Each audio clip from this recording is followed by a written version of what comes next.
Halo bosku, kembali saya Timothy di sini. Selamat datang di channel Timothy AG Jog. Nah, mungkin beberapa tahun yang lalu ada sebuah small SUV yang mungkin saat itu sekitar 2007-2008 keluarlah sebuah mobil namanya Rush atau Terios. Nah, di mana mobil itu keluar sampai di 2018 itu masih dengan model yang lama.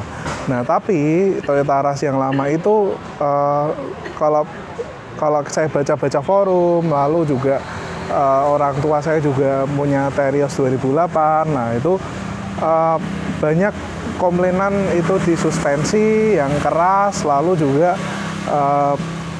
limbung ketika di jalan tol dan tenaganya itu di putaran atas tuh kurang. Nah, di 2018 Toyota Rush ini tuh sempat benar-benar facelift ya, benar-benar ganti bodi, ganti bahasa bodinya, lalu juga mesin juga ganti, interiornya ganti semua lah. Seperti apa Toyota Rush TRD 2011 ini bukan 2020 tapi 2019. Tapi kalau kalian tahu bahwa Toyota Rush TRD 2020 on the road Semarang itu tadi saya cek harganya sekitar, bentar ya, saya cek harganya adalah 284 juta, jadi hampir 300 juta ya. Nah, kalau ngomong-ngomong 284 juta itu kalau kita ngomong ambil mobil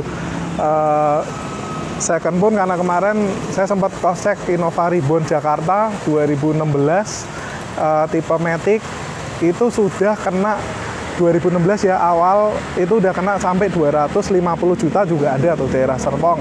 Lalu 260 juta juga banyak, 270 juta juga banyak. Tapi Toyota Rush TRD 2020 ini harganya 284 juta lah. Kira-kira sebenarnya apa sih kelebihan Toyota Rush yang baru ini dibanding kayak ngambil mobil second gitu? Karena kan kalau kita lihat bahwa kayak mobil second 280 juta tuh pilihannya benar-benar super banyak banget ya. Kita nggak tahu bener kayak Innova Reborn juga dapat, apalagi Innova Grand diesel itu juga, bahkan malah dapat mobil diesel 2KD ya, atau 2GD juga udah dapat 280 juta. Nah, kita review sedikit mulai dari eksteriornya ya.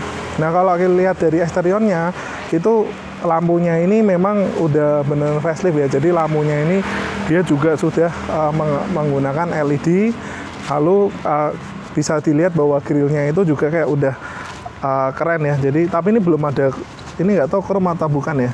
Kayaknya lebih kayak black piano itu, bukan chrome. Lalu juga garis bodinya ini kalau desain udah pasti nggak diragukan lah. Kalau Rush ini oke lah desainnya. Dan juga bisa dilihat bahwa dari samping ini dia juga sudah dapat over fender kecil ya, lilis body, jadi ini lumayan keren. Dan ini fog lampnya masih halogen biasa, masih ini lubang buatan ya, lubang palsu. Lalu ini lumayan menarik nih kalau dilihat dari velgnya. Sebenarnya velgnya tuh udah ring 17. Nah, ini velg Toyota Rush ini juga lumayan favorit karena saya juga join ke Innova Community. Itu banyak banget Innova yang juga diganti ke velg Toyota Rush ini, karena menurut saya juga velgnya keren sih, two-tone, dan juga bannya itu ring 17. Nah, terus ini mesinnya juga udah dual VVT-i ya, dan juga ini kok bisa dilihat bahwa spionnya juga udah ada sennya. Dan ini garis-garis bodi ini menurut kita cukup keren ya. Kalau bahasa bodi kayak gini. Nah, yang menarik nih bagian belakang nih. Kalian bisa lihat bahwa bener mencolok banget ya. Istilahnya Toyota Rush itu yang lama dia ada kondenya, sedangkan yang untuk Toyota Rush generasi terbaru ini kondenya udah nggak ada. Cuma saya nggak tahu nih bannya ada di mana, kita cek ya. Kok tadinya kan bannya di sini, tapi oh ternyata kayaknya sama kayak Innova ya. Jadi bannya di bawah.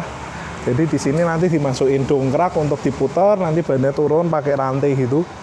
Dan ini kalau bisa dilihat baris bagasinya sih ini lumayan gede ya, bisa dibilang kayak ya tadi ngecek sama Fortuner juga kayaknya hampir sama sih. jadi kayaknya lumayan besar juga. Nah cuma mungkin kalau kalian tuh buat Toyota Rush ini aslinya kan kainnya tuh kayak masih pakai joknya itu aslinya kayak masih pakai kain, dan juga kainnya tuh kayak gampang kotor. Makanya mobil ini dipercayakan ke AG Jok untuk dipasang jok mobil gitu. Nah kita lihat joknya seperti ini ya. Nah jadi sebenarnya kalau Toyota Rush ini kan joknya masih kain, tapi ini udah dipercayain di AG Jok untuk diganti joknya total menggunakan sistem paten. Nah ini materialnya menggunakan bahan double finishing warna hitam dan warna saddle. Nah seringkali banyak yang bertanya-tanya ya, jadi kalau semisal Toyota Rush ini kan kita tahu bahwa joknya itu sudah full airbag, dan itu merupakan salah satu kelebihan Toyota Rush. Semua airbag, fitur keselamatannya cukup oke karena joknya sudah airbag semua. Lalu pakai dashboard itu juga sudah airbag semua. Nah mungkin dengan adanya airbag itu pasti yang meningkatkan nilai jual mobil ini ya.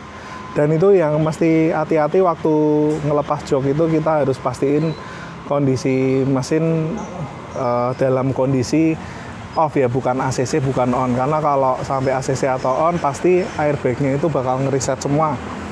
Lalu juga kalau dilihat bahwa ini nggak tahu kenapa ya, kayak masih dipertahankan.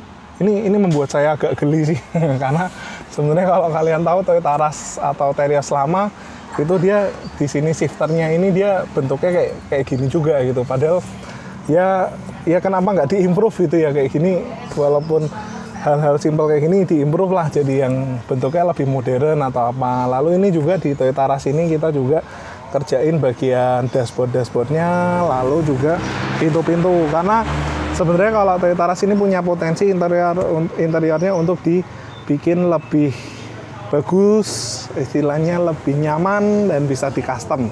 Nah ini bagian jok depan tadi saya lupa jelasin bahwa dia modelnya itu menggunakan sistem heksagonal. Jadi kalau heksagonal ini lebih ke arah modelnya itu dibikin elegan ya. Jadi ada heksagonal tuh bentuknya kayak gini, lalu ini two tone ya, 2 warna. Pipinya kita potong, kita bikin paten kayak gitu. Nah cuma yang sedikit saya agak kurang suka tuh di Rush ini ya, itu nggak tahu kenapa headrestnya itu ada di bawah kepala gitu. Jadi kalau nyender gitu, ini padahal saya nggak tinggi-tinggi banget ya, maaf saya pendek, saya cuma 175 km, kok 175 cm. Udah sore, udah lemot ini, jadi saya cuma 175 cm, tapi mungkin buat saya ini kependekan ya. Mungkin yang buat 185 cm ini kepalanya udah gini kali kamu. Pasti nggak nyaman banget lah. Itu salah satu yang saya nggak terlalu suka di Toyota Rush ini, yaitu cuma mungkin dari segi joknya seni bakatnya tuh kerasa banget. Jadi kalau kita duduk ini bener-bener kayak meluk banget, apalagi kalau pengerjaannya paten itu bener-bener meluk banget di punggung. Lalu juga di bagian joknya ini empuk, karena kita juga udah bukain bahwa itu joknya tuh memang beda dibanding Toyota Rush sebelumnya.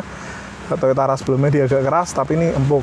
Dan juga kalian bisa lihat dashboardnya ini lumayan oke ya, karena dia sudah menggunakan piano black, dan juga head unitnya ini sudah double din, dan ini sudah auto climate. Tapi mungkin salah satu kelemahannya juga di AC ini dia nggak bisa menentukan arah sentoran ya.